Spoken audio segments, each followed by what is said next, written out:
Oh boy, being a busy bee the last few months kind of made me miss a few new releases and also didn't give me quite as much time to actually invest into videos.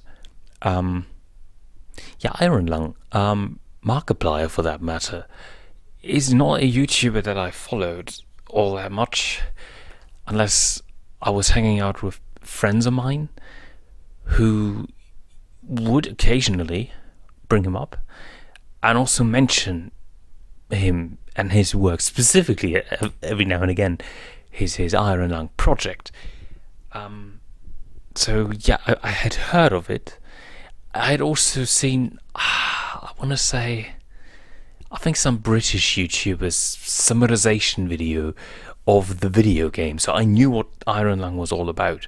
I just I didn't really think all that much more of it after having seen that video up until like last week when a friend of mine asked me if I wanted to go and see Iron Lung, the movie that just came out, made by Markiplier for under 300, yeah, for under $3 million, and if I wanted to see it in theaters with him.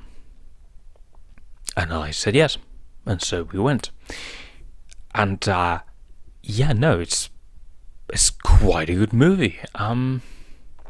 It's atmospheric. It adheres to the source material for the most part, with a few exceptions. It keeps to the style of the source material, but here's the crux of it all. It also runs longer than the source material. I had to ask my friend after we finished the movie whether or not I remembered correctly that like the game was actually kind of short, and he said yes, it is. The game is kind of short, and if you play both the main game and the add-on, or was it an add-on? There was like additional content. If you play that and the main game, you end up with like 1.5 hours of content. But the movie is 2 hours long, and some of it has to do with expanding the lore, or expanding upon the lore, which is good, obviously, giving the movie a bit more depth than what otherwise would have been required replayability of the original game, I guess.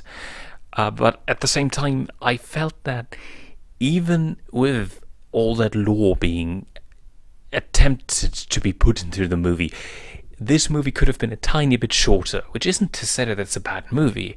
It's not. It's a good movie. It's a very creative movie, a very atmospheric movie, a claustrophobic movie, sometimes a melancholic movie to some degree, because obviously the fate of our main protagonist is very grim. It has supernatural elements that, well, it depends on what you call supernatural or what you define as supernatural, but these elements all work in its favor. Also, it has an R rating and 18 rating over here in Germany, and it benefits from said rating. It can go out of its way to be as brutal and as disgusting as it wants to be, because it needs to be that. The world that this movie takes place in needs to be disgusting and depressing and all that stuff. What's the basic story? You got a convict who is put into a submarine and is supposed to explore and find certain things in a blood river lake thingy. And he's not really expected to return from said explorations. He's expendable. Also, there's a post-apocalyptic world outside of it all, but the outside doesn't really matter all that much, because most of what we get in the movie, as well as in the game for that matter, is the inside of the submarine, which is great. But yet again, every now and again, my mind would wander, and it would wander to the running time of the movie. Not too often, mind you. Like 1, 2, 3, 4, 5 times maybe during the entire movie's runtime, it would kind of make me go, oh, it's kind of long, isn't it? Which once again is not an issue in and of itself. It detracts a few minor points from the overall score. This is definitely not a 10 out of 10. It's not a 9 out of 10. I'm struggling with myself to call it an 8 out of 10.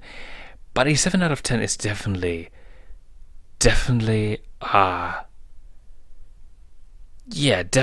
there. It's nothing below that. The set looks amazing. The action scenes are well made. The soundtrack is absolutely breathtaking. Markiplier himself, once again, I don't really watch him all that much, so I don't have that much of a frame of reference whether or not the way that he's acting in the movie is anything like the way that he's acting during his streams. But from what I could gather, he gave a pretty goddamn good performance. And it is a movie that takes itself very seriously. And it's a movie that also draws you in, and surprisingly enough, I expected something that what's his face? That one British YouTuber who has like that fat fetish.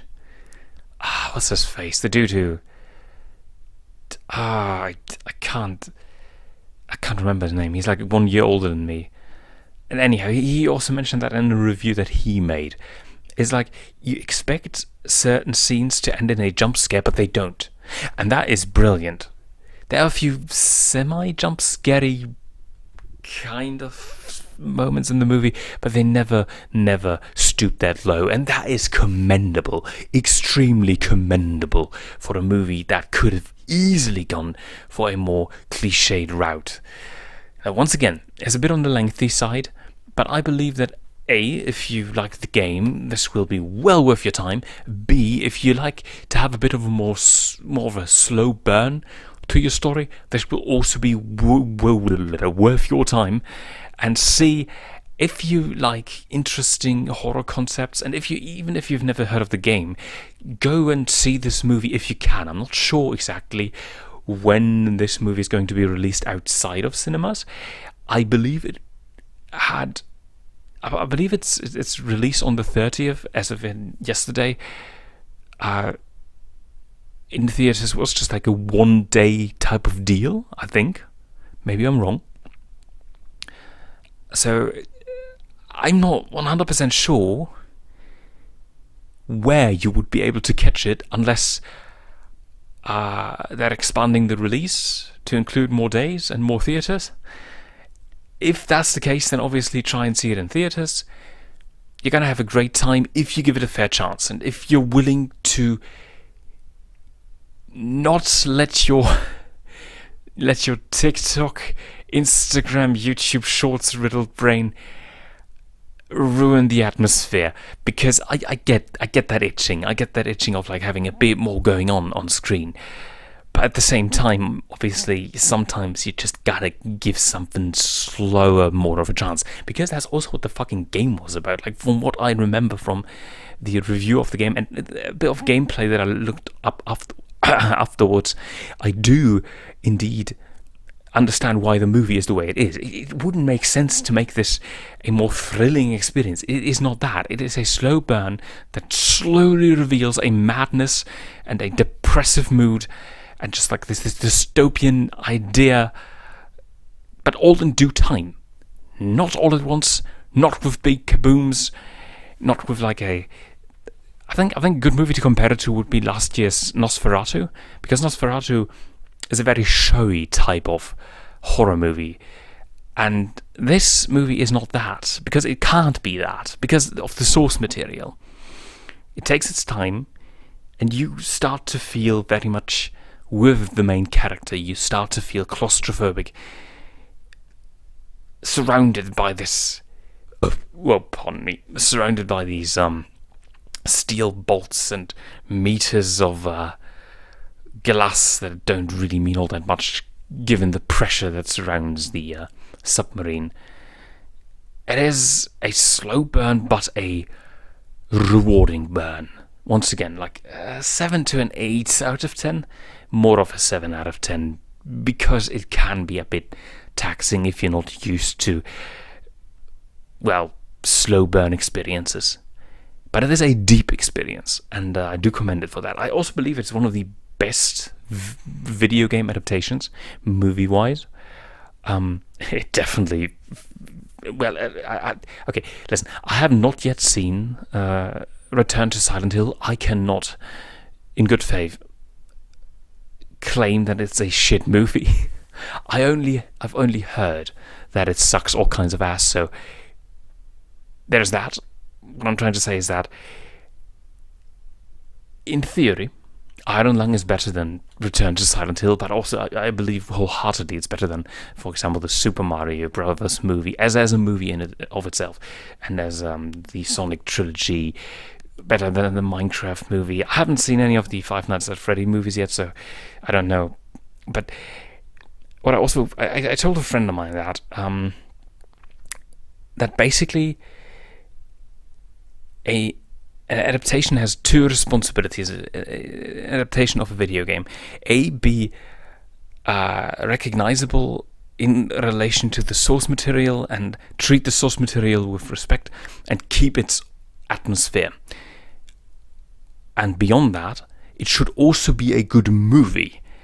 And quite a few of those video game adaptations, movies that adapt video games, they end up being the most mediocre, run-of-the-mill stories and experiences you could get out of a whole bunch of other movies. Not that they're bad movies necessarily, but that they're very much mediocre. Iron Lung is not that. It's above average, quite above average. It's just a bit lengthy, that's all. So yeah, if you can go watch Iron Lung, it is worth it, in my humble opinion. See you around. Good night and good luck to whomever you might be.